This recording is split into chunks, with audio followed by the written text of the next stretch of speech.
నచ్చితే లైక్ చేయండి. ఇక శౌర్య అక్షయ్ పట్టుకొని అనాథ అనాథ అనటం వల్ల అవని శిఖరవల్లి గొడవ పడుతూ ఉండగా అందులో ఫ్యామిలీ మొత్తం కూడా అక్కడికి వచ్చి వేదవతి ఏమైంది అని అడుగుతూ ఉండగా శౌర్య అక్షయ్ పట్టుకొని అనాథ అనాథ అంటూ రాబందు పొడిచినట్టు పొడుస్తుంది. ఆమె అవని చెప్తూ ఉండగా నేను అలా అనలేదు రాని అవని పిల్లి అబద్ధం చెప్తుంది అని శౌర్య చెప్తూ ఉండగా అందులో పెద్దరాజు అవ్వ పిల్ల మహానటి నువ్వు మరీ అంత నటించొద్దమ్మా అని పెద్దరాజు అంటూ ఉండగా బావా నువ్వు మాట మాటికి నా శౌర్యనంటే బాగోదు, తిన్నావా పడుకున్నావా తెల్లారిందా అన్నట్టు ఒక మూల పడుండు అని కిట్టు అంటుంటే ఏంట్రా ఏదో మీ సొమ్ము ఏదో తింటున్నట్టు మాటి మాటికి నా భర్తని జోగం చేసి మాట్లాడుతున్నావు. నేను తింటుంది మా అమ్మ నాన్న సొమ్మే కదా అని వసంత అడుగుతుండగా మీ ఆయన ఆ మాట నీకు పౌరుషం పడుచుకొస్తుంది, మరి మా కూతునంటే మాకు కోపం రాకూడదా అని నిహారిక అడుగుతుండగా మీరేం అంత శుద్ధపూసలు కాదు అని వసంత అంటుంది. మర్యాదగా మాట్లాడండి వసంత గారు అని నిహారిక అంటుంది. మీరు మర్యాదగా ఉంటే మేము ఉంటాం అని వసంత అంటూ ఉండగా అంతలో ప్రసాదరావు వసంత అవనమ్మా ఏంటమ్మా ఇది అని అడుగుతుంటాడు. నా కూతురు మాట్లాడిన మాటలో తప్పే ఉంది మావయ్య గారు, అక్షయ అనాథ కదా, అనాథ కాబట్టే కదా మన ఇంటికి వచ్చింది, లేకపోతే ఎందుకు వస్తుంది?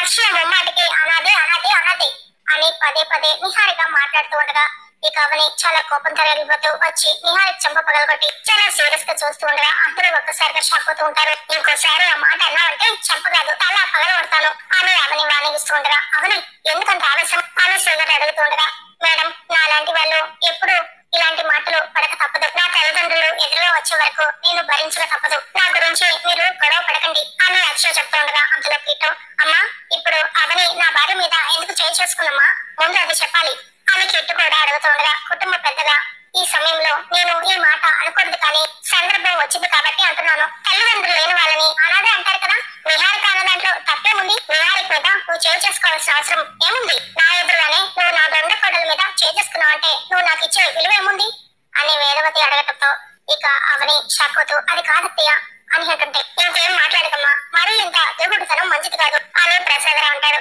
అక్షయ ప్రస్తుతానికి అనాథ కిందే లెక్క అని వేదవతి అనడంతో ఇప్పుడు మా అమ్మను కొడతావా? శౌర్య నిహారికలు అన్నమాటే ఇప్పుడు మా అమ్మ కూడా అనింది కదా, మామను కొట్టు వెళ్ళు మామను కొట్టు అని కిట్టు అడుగుతుండగా నిహారిక వాళ్ళతో పాటు మీరు కూడా ఈ మాట అనటం నా మనసుకి మరింత బాధ కలిగిస్తున్నట్టయ్యా. నా కూతురు మాకు దూరమై ఎక్కడో అనాథలా ప్రజలుతుంది, మా బిడ్డ కూడా ఇలాంటి అవమానాలే పడుతుంది కదా, ఇలాంటి బాధల్ని భరిస్తూ ఉంటుంది కదా. అక్షయని తిడుతున్న ప్రతిసారి నాకు అందుకే బాధగా ఉంటుంది.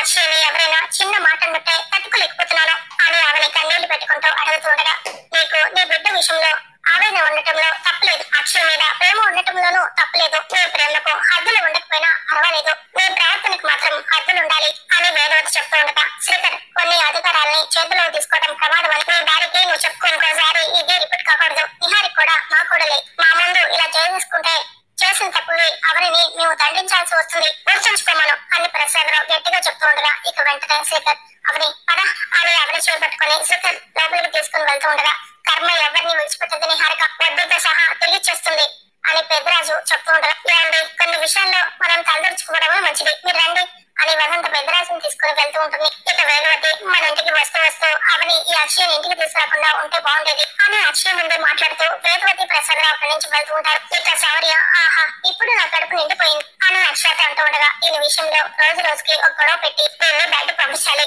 అని మనసులో ఉంటూ ఇక నిహారిక కిట్టు శౌర్య ముగ్గురు కూడా అక్కడి నుంచి వెళ్ళగా ఇక అక్షయ కిచెన్ లో కూర్చొని కన్నీళ్లు పెట్టుకుంటూ ఉంటుంది. ఈ ప్రాంతంలో అవని రూమ్ లో కూర్చొని బాధపడుతూ ఉండగా శ్రీకర్ ఏమైంది నీకు, ఎందుకు అంతలా ఆవేశపడ్డావు, ఎందుకు ఆ నిహారిక మీద చేసుకున్నావు, అందరి ముందు ఆ నిహారిక మంచిగా పోతుంది, మనం చేయలేకపోతున్నాం, దేనికైనా ఒక సహనం ఉండాలని సమాధానం మాటల వరకే ఉండాలి, చేతుల వరకు ఉండకూడదు అని శ్రీకర్ చెప్తూ ఉండగా ఇంకెంత సహనంతో ఉండాలి బావా, ఇంకెన్నో రోజులు భరించాలి బావా, నాది ఆవేశంలో మీకు కనపడుతుంది, నాది గొడవలానే కనిపిస్తుంది, నా బాధ వెనక 5 ఏళ్లు అనుభవించిన ఆవేదన ఉంది బావా, నరకం ఉంది బావా, నువ్వు కూడా అర్థం చేసుకోకుండా నన్నంటావేంటి అని అవని అడుగుతుండగా అది కాదవని అని అనుకుంటే నువ్వేం మాట్లాడకు బావా అని పెద్దగా అరుస్తూ వెంటనే వెళ్లి ఒక పుస్తకం తీసుకుని వచ్చి అక్షయ విషయంలో నేను ఎందుకంత ఓవర్ గా రియాక్ట్ అవుతున్నాను అన్నదే కదా నీ సందేహం, అందుకు సమాధానం ఇందులో ఉంది. అక్షయ్కు ఎప్పుడు ఏ చిన్న బాధ కలిగినా అవమానం జరుగుతున్నా నాకు నా కూతురే గుర్తుకొస్తుంది, నాకు పుట్టబోయే బిడ్డ మీద ఎన్ని ఆశలు పెట్టుకున్నానో, ఎన్ని కళ్ళు కన్నానో, ఎంత మమకారం పెంచుకున్నానో ఇందులో ఉంది, ఒక తల్లి పడుతున్న వేదన నీకు అర్థమవుతుంది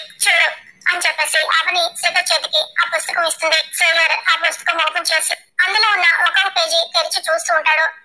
అవని తన పాప పుట్టిన దగ్గర నుంచి బొమ్మలు వేసుకుని ఉంటుంది.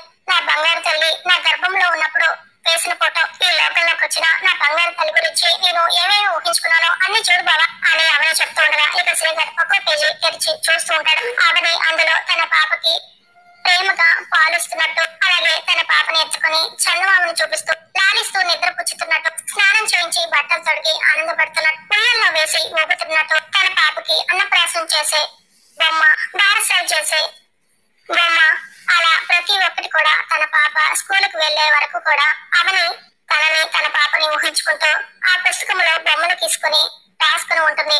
ఇక అవన్నీ చూస్తూ శ్రీధర్ కన్నీళ్లు పెట్టుకుంటూ వాళ్ళిద్దరూ అలా పాప ఉండుంటే జరిగేవని ఊహించుకుంటాడు. మాటలు దాకా మౌనంగా కన్నీళ్లు పెట్టుకుంటూ చూస్తుండగా అర్థమైందా ఒక తల్లి పడిన ఆవేదన నీకు అర్థమైందా? ఒక తల్లి రోదన నీకు అర్థమైందా? అవన్నీ నాకు దూరం అయిపోయాయి కదా బావా. వాటన్నిటిని ఎవరైనా తీసుకొచ్చి ఇవ్వగలరా? మీ అమ్మ వాళ్ళు తీసుకొచ్చి ఇవ్వగలరా? మీ అమ్మ వారు తీసుకొచ్చి ఇవ్వగలరా? మీరు ఇవ్వగలరా? లేదా ఆ నిహారిక వాళ్ళు ఇవ్వగలరా? చెప్పు బావా చెప్పు. అలాంటి అద్భుతమైన క్షణాలన్నీ నా నుంచి దూరం అయిపోయాయి. మధురమైన సంఘటనలు, అమూల్యమైన గుర్తులు అన్నీ దూరం అయిపోయాయి. కోట్లు పెట్టి కొందామనుకున్నా అవన్నీ దొరుకుతాయా? చెప్పు బావా. 5 ఏళ్లుగా దూరమైన బిడ్డ ఎన్ని కష్టాల్ని అనుభవిస్తుందో అని ప్రతి క్షణం మనసుకి కొత్తలా ఉంది. మన బిడ్డని అక్షయాలు చూసుకుంటాను కాబట్టి అక్షయాన్ని ఎవరైనా ఏమన్నా అన్నా నేను తట్టుకోలేకపోతున్నాను. ఇప్పుడు చెప్పు, నేను నిహారిక మీద చేసుకోవడంలో తప్పుందా అని అవని శ్రీకర్ని ప్రశ్నిస్తూ ఉంటుంది. ఇక శ్రీకర్ అవని ఆవేదన చూసి వెంటనే హక్ చేసుకొని ఓదారుస్తూ కన్నీళ్లు తుడిచి ఒకవైపు మన కూతురు దూరమైంది అన్న బాధ, మరోవైపు అక్షయ్ని కూతుర్లా చూసుకుంటూ తనని ఎవరైనా ఏమనంటే తట్టుకోలేని నరకం నేను అర్థం చేసుకోగలను. కానీ రేపటి రోజున అక్షయ తల్లిదండ్రులు వస్తే అప్పుడు అక్షయం తీసుకుని వెళ్ళిపోతే నువ్వు తట్టుకోగలవా అని శ్రీకర్ అడుగుతూ ఉంటాడు. ఇక దాంతో అవని కూర్చుండిపోయి ఏడుస్తూ ఉంటుంది. ఇక తర్వాత నిహారిక వాళ్ళ అమ్మా నాన్న ఇంటికి వెళ్లి గౌతమి గౌతమి డాడీ డాడీ అని కంగారు పడుతూ పిలుస్తూ మేడ మీదకు వెళ్లి రూమ్ లో డోర్ తెరిచి చూసేసరికి గౌతమిని తన హస్బెండ్ ని కుర్చీకి కట్టేసి వాళ్ళ మధ్యలో ఆమెని ఏర్పాటు చేసుకుంటుంది. వాళ్ళిద్దరిని ఆ సిచ్యువేషన్ లో చూసిన నిహారిక ఒక్కసారిగా షాక్ అయిపోతూ గౌతమి అని వాళ్ళిద్దరు నాటుకున్న ప్లాస్టిక్ తీసేసి ఏంటిది ఎవరైనా చేశారు? మీరు ఈ కండిషన్ లో ఉన్నారని ఎవరో అజ్ఞాత వ్యక్తి నాకు ఫోన్ చేసి చెప్పారు. నాకు ఫోన్ చేసింది ఎవరు? మీకు ఇలాంటి పరిస్థితి తీసుకొచ్చింది ఎవరు అని నిహారిక వాళ్ళ కట్లు ఉప్పదీస్తూ అడుగుతూ ఉంటుంది. ఆ రాక్షసుడు మళ్ళీ ఎంటర్ అయ్యాడు నిహారిక. ఆ దుర్మార్గుడు మళ్ళీ మన ఇంటికి వచ్చాడమ్మా అని వాళ్ళ అమ్మా నాన్న ఇద్దరు చెప్తూ ఉండగా నిహారిక కంగారు పడుతూ ఎవరు అని అడుగుతుండగా అంతలో అక్కడికి ఒక వ్యక్తి మాస్క్ పెట్టుకుని వచ్చి నేనే అని చెప్తూ ఉంటాడు. గౌతమి నా తమ్ముడు వికాస్ గడమ్మా అని గౌతమి చెప్తూ ఉండగానే ఇక వెంటనే వికాస్ తన మొహానికి ఉన్న మాస్క్ తీసుకు వికాస్ ఇస్ బ్యాక్ అని చెప్తూ ముందుకు వస్తూ ఉంటాడు. ఎందుకు వచ్చావు అని నిహారిక అడుగుతూ నన్ను అరెస్ట్ చేయించడం వల్ల నేను లైఫ్ లాంగ్ జైల్లోనే ఉండిపోతాను అనుకున్నావా? డార్లింగ్ బయటకు రావడం, దుబాయ్కి వెళ్లి వ్యాపారాలు చేయడం, నష్టపోవడం అన్నీ జరిగిపోయాయి. అందుకే ఇక్కడికి వచ్చా. అక్క బావలకి టైం బాగా ఫిక్స్ చేశా అని వికాస్ చెప్తూ ఉండగా ఎందుకు అని నిహారిక అడుగుతుంటా అర్జెంట్ గా 50 లక్షలు కావాలి నాకు. అక్క బావలు ఇవ్వను అన్నారు, అందుకే ఇలా కట్టేశా అని వికాస్ చెప్తూ ఉండగా ఇక నిహారిక ఒక్కసారిగా షాక్ అవుతూ ఉంటుంది. ఇక నెక్స్ట్ ప్రోమోలో నా ప్రయత్నంతో నా బిడ్డ నాకు దొరుకుతుంది అన్న ఆశలు సన్నగిల్లిపోయాయి, చచ్చిపోయాయి. ఇక మీరు మీ దేవుడు నా సమస్యలకు నాకు పరిష్కారం చూపించాలి. మీరు ఈ రోజు నాకు ఏదో ఒకటి చెప్పండి, నేను ఇక్కడ నుంచి కదలను, లేదంటే ఇక్కడ చూస్తాను అని అవని గురుగారి ఆశ్రమానికి వెళ్లి సిద్ధేశ్వర స్వామి నిలదీసి అడుగుతుంటుంది. ఇక గురుగారు అవని మాటలు విని ఈ కూతురు గురించి రోజు నేను ఆలోచిస్తూనే ఉన్నానమ్మా. మీ వంశానికి ఏదైనా గొప్ప బహుమతి ఇవ్వగలుగుతాను అంటే అది ఆబిడ్డే. శివరాత్రి నాడు